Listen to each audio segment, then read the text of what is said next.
tayo ng ano, ng papaya.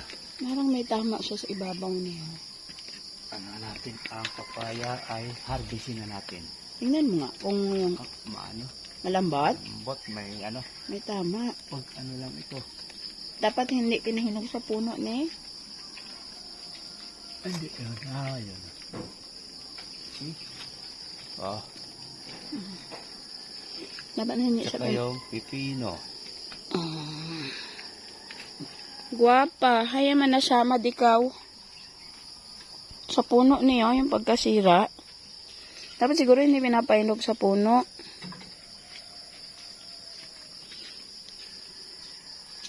Dami oh. Tapos yung pipino. Ilapag mo na to ni. Doon. Something like this. See?